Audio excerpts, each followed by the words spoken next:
So back when the PS3 was released, I kind of wrote it off as nothing more than an expensive glorified Blu-ray player. But over the years, especially when I got my console here for Christmas one year, my opinion of the system has changed completely. And it was actually the PS3 that was my main console for a long time, all the way through uni, so I have some fantastic memories with the system, and I've picked out, just out of shot here, 15 amazing games that I can't wait to share with you all today. Let's get started.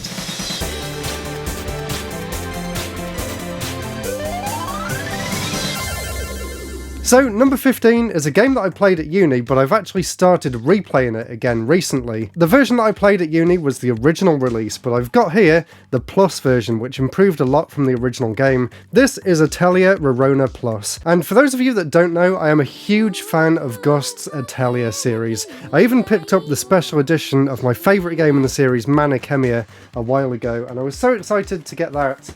And I've been getting back into the series recently, and I've been playing through Atelier Arona Plus again, and I'm having an absolute blast. It's such a relaxing game, it's such a chilled out experience, but thanks to the time limit, there's actually a real big incentive to keep always constantly trying to do things in the game, and I think it works really well. I know a few people don't like the time mechanics of the game and they feel like it puts a lot of pressure on you, which it does, but I think it actually improves the experience because it's constantly making you think, like, what's the best way to progress through this mission? So I'm really enjoying Atelier Arona, and the soundtrack as well is just simply incredible. I even had the soundtrack on CD back in the day, and I would actually listen to it while I was driving to and from work. That's how much I love the music in this game. So number 15 is Atelier Arona Plus. Number 14, and a game that I got on launch day, which was actually my birthday, back when this came out in 2012, and I was really excited to get this, and unfortunately this is also the last game in the entire series.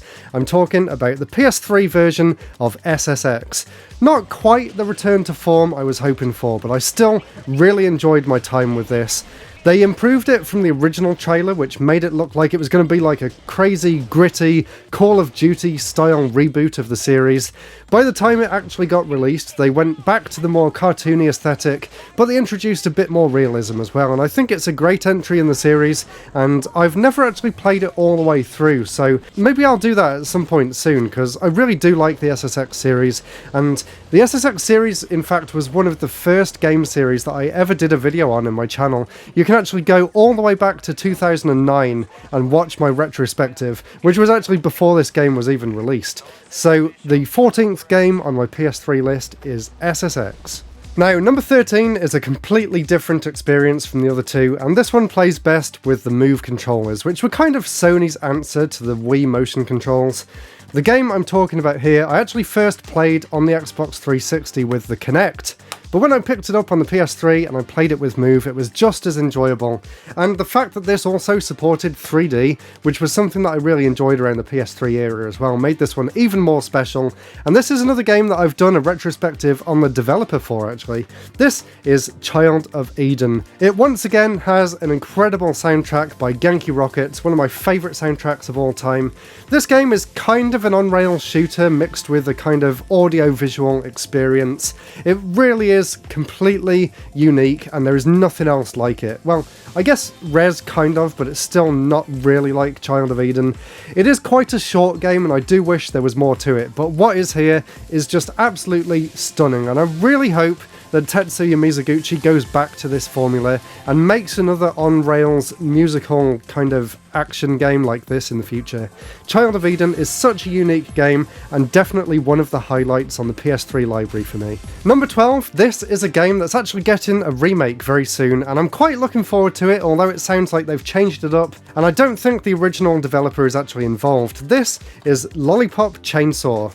A 3D action game, which there was many of on the PS3, but this one's actually a really unique game. It basically plays like No More Heroes, but you're going around this school setting and you're taking on crazy boss fights, and it's got a really exciting soundtrack. And the thing that I will always remember about this game is the fact that at one MCM I actually cosplayed as Nick, who you can see on the corner of the box there, attached to the girl's waist because he was just a disembodied head that talked to you throughout the game, and it was so fun. I really enjoyed cosplaying it, and I really enjoyed the game as well. And I really hope that the remake that's coming out soon lives up to the original, although I'm kind of iffy on whether it will or not, so time will tell. Let me know whether you've played the original, and let me know whether you're looking forward to the remake as well. Now, this next game, I wasn't really sure whether to include it or not, because I know a lot of people don't like it, but when it came out, I got it day one, and I didn't read anything about it online, so I didn't really know what the popular opinion was at the time. The game is Beyond Two Souls, and I know it's kind of a controversial game. A lot of people feel like it wasn't really that good, but when I played it, I was just completely engrossed in the game. I think I finished it in 2 sittings. I thought it had a really fascinating story, and the first time I actually played this was at Gamescom back in 2012 or 2013, I think, and I really enjoyed what I played of the demo, so I was really looking forward to the full game, and for me personally, it didn't disappoint. It had a really interesting story, and at the time, easily the best graphics that I'd ever seen on a console. It really did blow me away. And before you ask, yes, I do also have Heavy Rain, although I personally haven't played it. This is my copy, but I lent it to a friend, and he played it on my PlayStation and got all of the trophies, so I always felt like I'd kind of finished the game even though I never played it, so maybe I should go back and play Heavy Rain, because I did really enjoy Beyond Two Souls, and I presume that is more of the same. Number 10, and I'm kind of cheating here, this is another one that's getting a remake soon, I believe, as well as a spiritual sequel too, which it's about time, because there really hasn't been another entry in the series for over 10 years now. I'm talking about the Dead Space series. At first I was just going to include Dead Space 2, but I thought I really enjoyed playing the first one as well, and I really couldn't pick between these two which one was my favourite, and I also really enjoyed playing the third one in multiplayer as well. And multiplayer around the PS3 era was really special to me, because I would always take my PS3 to my girlfriend's house whenever I would go over and visit, and we would have 2 TVs, one at the top and one below, and we would actually play through a lot of the games on the PS3, because they didn't include split screen. We would actually play them online in the same room, and Dead Space 3 was one of those games.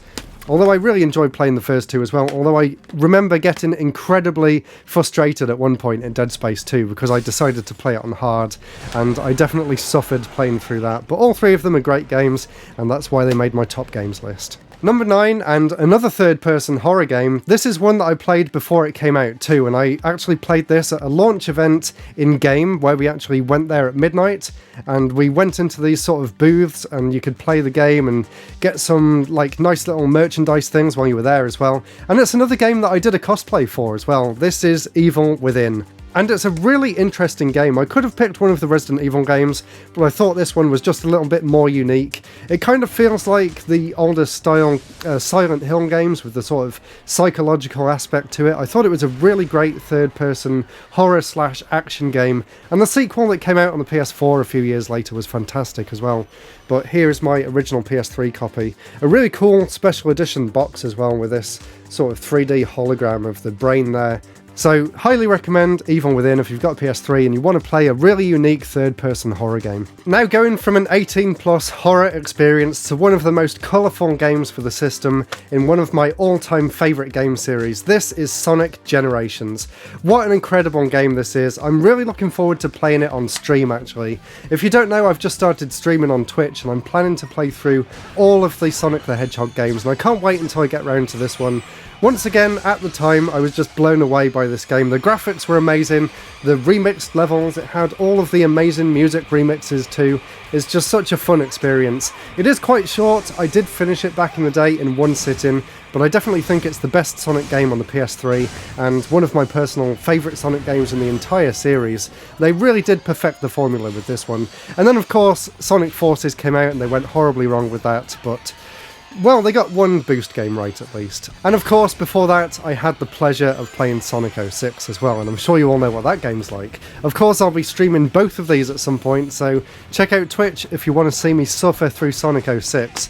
But the game that I'm actually including in this list is Sonic Generations, of course. Now, this next game is really, really special. This was a brand new game, a brand new IP, and it never got a follow-up, it never got a sequel. I don't think it did very well, but this game is just absolutely amazing, and Once again, before I played this game, I have a kind of interesting story about how I found out about this one.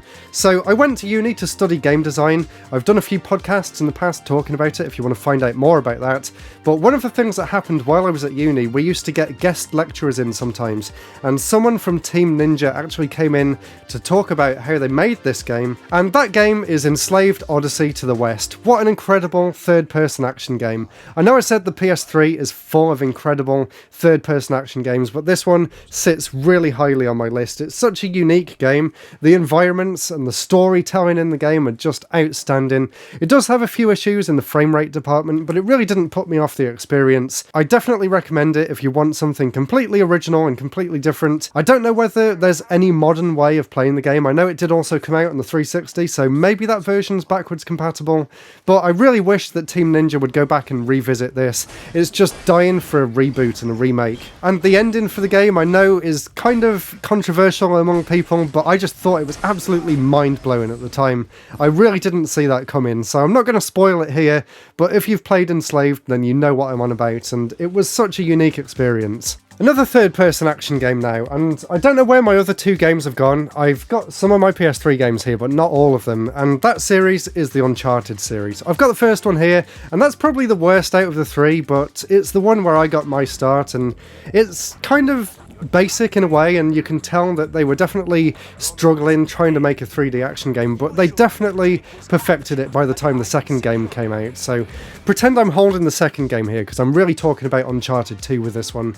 The story in Uncharted 2, the set pieces are just mind-blowing. Of course, you can also get it on the PS4 now, and I recommend you play it that way, but if you've never played any of the Naughty Dog Uncharted games, they are just absolutely incredible third-person action games. And of course, it's even got its own movie now, but who would have known that back in the day, back in 2007, I believe, when this one came out, who would have known that it would have gone on to become one of Sony's biggest franchises? It was such a rejuvenation of that sort of Tomb Raider style experience, and they really hit it out of the park with the second game, and the third one just continued that amazing level of polish. And talking about Tomb Raider-like games, the next game here is the Tomb Raider reboot, and once again an incredibly polished game, and another game that I played all the way through with my girlfriend as well. I have really fond memories of playing this one in my final year at uni, and we stayed up all night. I think we ordered a takeaway at like 4 o'clock in the morning, and we stayed up all night and played all the way through Tomb Raider Reboot,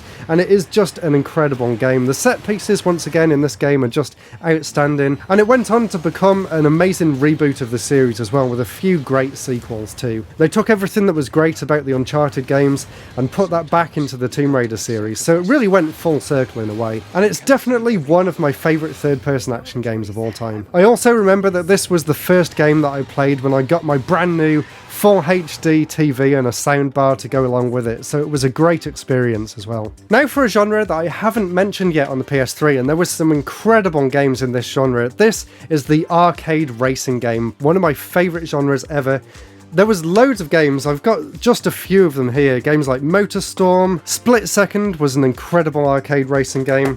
Of course, Ridge Racer 7, Ridge Racer Unbounded as well, a game that doesn't get enough love, honestly. A load of games in the Need for Speed series, but I narrowed it down to just two of my favourites, so here's the next two games in the list. They are Burnout Paradise and Need for Speed Hot Pursuit. Easily two of my favourite arcade racing games of all time, regardless of system. Burnout Paradise took everything that was great about the first Burnout games and made it open world. It was so fun to just drive around and not even care about doing any of the missions. Just drive around, breaking down all of the billboards, completing all of the challenges in the game, unlocking all of the cars. It was just such a fun game, and I actually 100% completed it on the PS3, then I did it again on the PS4 a few years later, and I really do enjoy it, and I really wish that they would let Criterion make another Burnout game in the future. And the other favourite arcade racing game on the PS3 is another game that got a remake a few years later. This is Need for Speed Hot Pursuit, easily my favourite game in the Need for Speed franchise. This one is just arcade racing pristine perfection. And I remember at the time this was another game that I played just as I got my brand new TV, and when I played this game for the first time I honestly thought to myself, there is no way that graphics can get any better than this. I was just absolutely mind blown at how good this game looked and how good it played too. It's still my favourite game in the Need for Speed series all these years later. I think this game came out 10 years ago and they have not improved on it since. But I hear that Criterion is back for the most recent Need for Speed game, which is going to be coming out on the PS5 next year, so I'm really looking forward to that. Fingers crossed it's a return to the good old days of games like Need for Speed Hot Pursuit. And just like Burnout Paradise as well, I 100% completed it on the PS3, and then I did it again a few years later when it came out on the Switch too, and it was still one of my favourite racing games then. And we're down to the final two games. I bet you can guess what one of the games is, but you probably didn't see this one coming. This is Eternal Sonata. Easily my favourite JRPG of this generation. This game really made a lasting impression on me at the time. I actually played it first on the Xbox 360, but this PS3 version here improved it in quite a lot of ways. It made the game a little bit more challenging, it introduced a few more playable characters, and a few extra dungeons as well, so this is definitely the best way to play the game, and what an incredible game it is. The story in particular really stands out with this game. It's got such a unique dreamlike setting and aesthetic, and the way it swaps between the real world and the game world, and just the incredible musical score as well, really makes this stand out as one of my favourite JRPGs of all time. The graphics as well, I remember before this game came out, I had a wallpaper of one of the areas in this game, and it was just such like a mystical looking game that I really needed to track down a copy, and I was not disappointed when I did. So if you like JRPGs and you want to play something that isn't Final Fantasy, highly recommend Eternal Sonata. And the final game now, and I'm sure everyone watching guessed what this game would be. Of course, it's The Last of Us. No beating around the bush here, this is by far the best game on the PlayStation 3. The way they told the story in this game was unlike anything that had ever come before it. I know some people say, oh, the gameplay isn't that great, but honestly, compared to everything else that was on the system, this was a really well polished third-person action game. A genre, of course, that the system was well known for, but this one did push it forward in a few key areas. The animation, the storytelling, the setting, the environments, the fact that nothing in the game dragged out too long. It was the perfect length, I think. It had a perfect cast of characters as well. And then they went and ruined it in the sequel, but I won't get into that in this video. But I'm really excited for people who are going to play it for the first time when the remake comes out on the PlayStation 5. I really hope that it leaves such an impression on you like it did for me back when this came out. And there we go, that was my top 15 PlayStation 3 games. Let me know what your favourite PS3 games are down in the comments below. And a big reason as to why I made this is thanks to Digital Foundry, who I'm wearing their t-shirt for today.